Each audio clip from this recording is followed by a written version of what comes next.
পানি খিলালে আবার তাজা হয়। এই সেই অলৌকিক কূপ, যেই কূপের পানি দিয়ে মৃত মানুষকে জীবিত করা হতো। হ্যাঁ দর্শক, মৃত মানুষ জীবিত করার এক অলৌকিক কূপের সন্ধানে আপনাদের নিয়ে যাব। দেখাবো সেই অলৌকিক কূপ এবং জানাবো সেই কূপের আসল রহস্য। রূপকথা, লোকগাথা এবং পুণ্যনগর, এই তিনটি বিষয় যেন একে অঙ্গে জড়িত। পুণ্যনগরের সুবিশাল প্রত্নভাণ্ডারের প্রতিটি নিদর্শনের সাথে জড়িয়ে আছে কোনো না কোনো রূপকথা নয়তো লোকগাথা। আপনি পুণ্যনগর গিয়েছেন অথচ জিয়তকুণ্ড দেখেননি, এটি অবাক হওয়ার মতো ঘটনা। জিয়তকুণ্ডকে জিয়ে রেখেছে এর সাথে জড়িত লোকগাথাটি। সমগ্র পুণ্যনগরবাসীর মুখে মুখে গল্পটি আজও বয়ে চলেছে নিরবধি। তাহলে শুনুন সেই গল্পটি এবং দেখুন বর্তমানে সেই জিয়তকুণ্ডের কি অবস্থা। বগুড়া মহাস্থানগড় মাজার যে রয়েছে এবং অলৌকিক দুধ পাথর রয়েছে, সেখান থেকে আমি পায়ে হেঁটে যাচ্ছি এখন অলৌকিক কূপ দেখার জন্য, যেখানে মৃত মানুষকে জীবিত করা হতো। সেই কূপে আমি এখন যাব। সময়টা 1043 খ্রিস্টাব্দ থেকে 1343 খ্রিস্টাব্দ। পুণ্ডের সুদীর দুর্গ প্রাচীরের ওপারে শত্রু সৈন্য দাঁড়িয়ে যুদ্ধ বৈরি বাজাচ্ছে।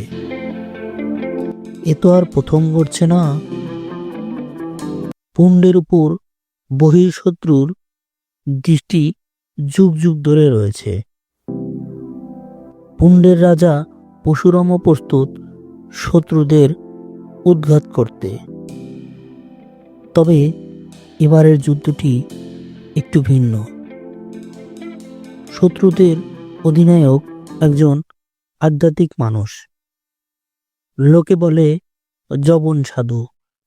ইনি হলেন শাহ সুলতান বলকি রহমাতুল্লাহ আলাইহে, বাংলায় আগত প্রথম পীর। তার দলে ইতিমধ্যে যোগ দিয়েছেন রাজা পরশুরামের বহুদিনের বিশ্বস্ত হরিহর পাল, আরো দুজন দ্বাররক্ষী। এরা পরশুরামের সুলুক সন্ধান কিছুটা জানে। পানি খিলালে আবার তাজা হয়। মানে এলা ইতিহাসের কথা শোনা, এলা তো কেউ চোখ দিয়ে দেখে না, এটা তোমার আমাদের খাওয়া নেই। এটা ওটা 70 যুগের আমলের কথা, আল্লাহ পাকের ইচ্ছা। মুখ দিয়ে যা করে তাই হতো, সেই আমলে।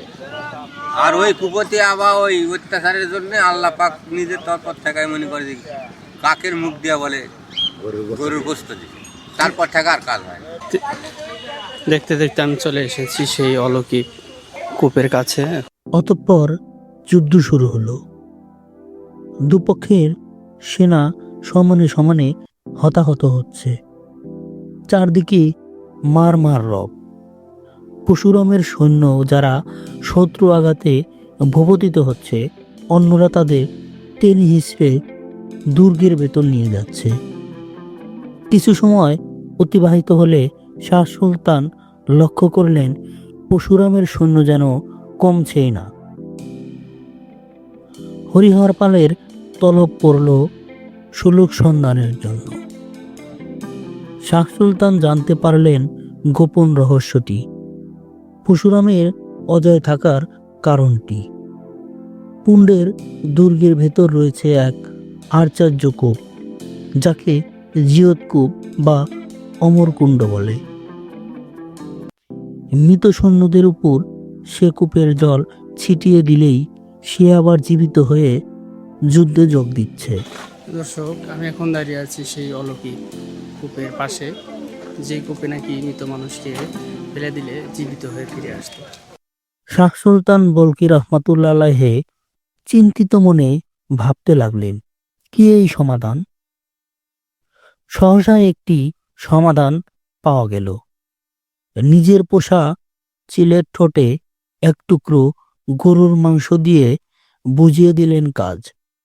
চিল গরুর মাংস টুকরো নিয়ে উড়ে চলল দুর্গের দিকে।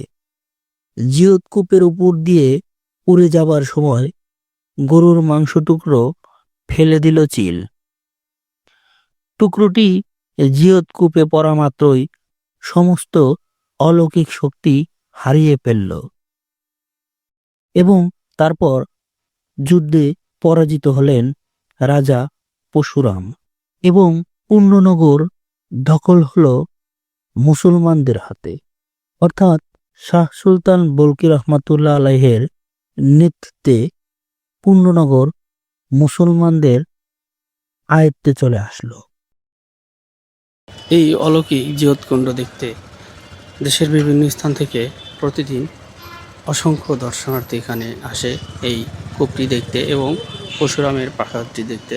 ওই দেখতে পাচ্ছেন ওই যে একটি ক্ষেত, তার ওপারেই রয়েছে পরশুরামের প্রাসাদ, যে দেখা যাচ্ছে তার ধ্বংসাবশেষ। তো রাজা পরশুরাম ছিলেন খুবই ক্ষমতাধর রাজা এবং এই বৃহত্তর বগুড়া ছিল তার নিয়ন্ত্রণে। এর আশেপাশে যদি দেখেন চারিদিকেই শুধু তার প্রাসাদের ধ্বংসবিশেষ, অনেক কিছুই রয়েছে। ওই দেখতে পাচ্ছেন ওখানে রয়েছে সেই অলৌকিক কূপ এবং তার ঠিক 50 গজ পশ্চিমেই রয়েছে পরশুরামের প্রাসাদ, অর্থাৎ পরশুরাম ছিলেন একজন রাজা, তারই প্রাসাদ এটা। এই এলাকা জুড়েই তার ছিল রাজত্ব এবং এখানেই ছিল তার প্রাসাদ, তারই ধ্বংসাবশেষ দেখতে পাচ্ছেন। এখানে অনেক কিছুই লেখা রয়েছে পরশুরাম প্রাসাদের ইতিহাস বিস্তারিত, তবে খুব একটা ভালো বোঝা যাচ্ছে না, লেখাগুলো নষ্ট হয়ে গিয়েছে। প্রিয় দর্শক, আপনাদের কাছে একটি প্রশ্ন, এই গল্পটি শুধু কি লোকগাথা নাকি ইতিহাসের উপাদান লুকিয়ে আছে এই গল্পটিতে? লোকগাথাটি খেয়াল করলে একটা বিষয় মাথায় আসে, সেটি হলো মুসলমান সৈন্যদের পুণ্ড দখলের জন্য পুণ্ডনগরী অবরোধ এবং অবরোধকালে ভেতরের মানুষদের পানির উৎস দখল বা বিনষ্ট করে আত্মসমর্পণের চাপ দেওয়া একটি যুদ্ধ কৌশল হিসেবে বহুল পরিচিত।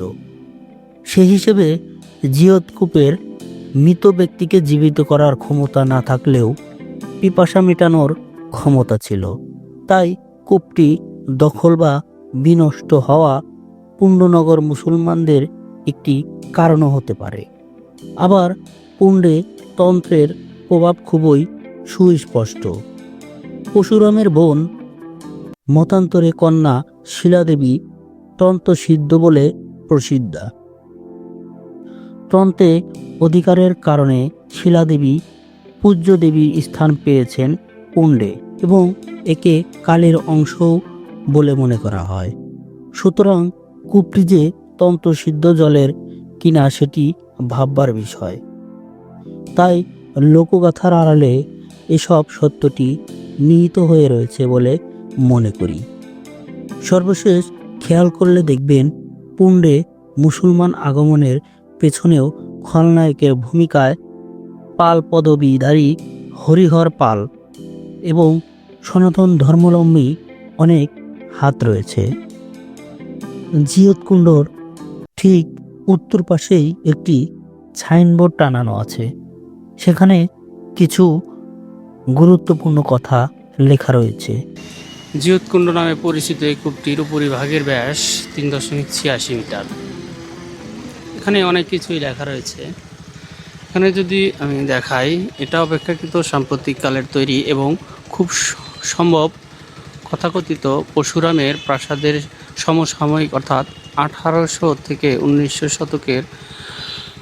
প্রবাদ আছে যে শাহ সুলতান বলকি মাহেশওয়াবের সঙ্গে যুদ্ধের সময় পরশুরাম এ কূপের পানির সাহায্যে মৃত সৈনিকদের পুনর্জীবিত করতে পারতেন। শাহ সুলতান কূপটির পানির জীবনদানের ক্ষমতার কথা জানতে পেরে একটি চিলের সাহায্যে এর মধ্যে এক টুকরা গরুর মাংস নিক্ষেপ করেন। এতে কূপটির অলৌকিক ক্ষমতা নষ্ট হয়। এর ফলে পরশুরাম পরাজিত হন। তবে এ প্রবাদের কোনো ঐতিহাসিক দলিল নেই।